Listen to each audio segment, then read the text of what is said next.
J'adore le thym.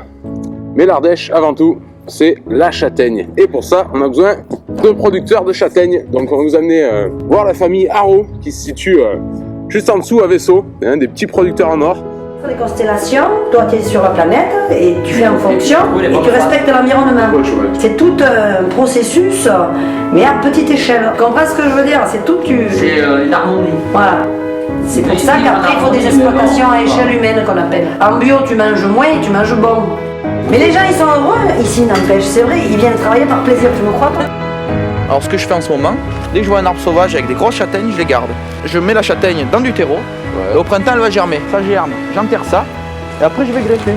Tu plantes un bâton dans l'arbre et il prend quoi. C'est ça qui est beau. C'est quoi que t'as greffé? Des bouches rouges. Des bouches rouges. Ouais. Et ce que j'aime dans le châtaignier, c'est que moi je le fais, mais jamais je récolterai les châtaignes de mes greffons. Parce qu'il te faut 25-30 ans avant d'avoir des châtaignes. C'est pour qui? Pour les autres. Il y en a qui l'ont fait avant nous, et grâce à eux, on ramasse ici. Donc il faut penser à ceux qui arrivent derrière. Je le fais pour que ce soit un bel arbre. Comme moi, quand on récolte là, je remercie le gars qui a planté cet arbre, qui a greffé ce jour-là. J'ai acheté ce terrain pour avoir un énorme châtaignier. Il a 600 ans celui-là.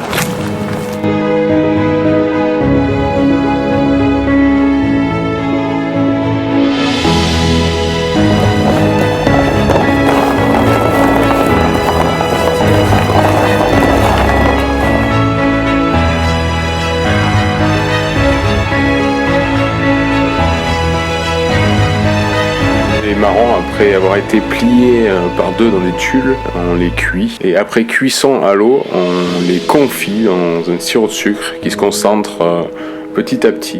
Et donc on va les glacer avec un mélange de sucre glace et d'eau. Et donc le glaçage va permettre d'imperméabiliser la châtaigne et voilà, qu'elle se garde un petit peu dans le temps. Bon alors en fait, tu vois, on est en train de faire une crème glacée, donc avec des œufs, du lait entier frais de Tricarier. Je le fouette et après je vais le passer en turbine. Donc ça, c'est la méthode traditionnelle. C'est-à-dire que c'est une turbine italienne et c'est la vraie et seule méthode pour faire la glace de manière traditionnelle. Quand elle a fini de foisonner la glace, quand elle a fini de tourner et que la température est parfaite et la texture est bonne, on incorpore les châtaignes à l'intérieur directement dans la turbine. Ça va légèrement les malaxer, pas trop les casser et après on les récupère. L'essentiel d'une glace, il y a trois choses qui sont essentielles, c'est la couleur, la texture et le goût.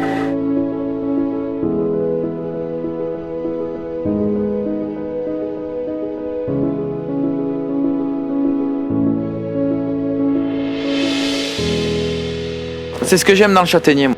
Il y en a qui l'ont fait avant nous, donc il faut penser à ceux qui arrivent derrière.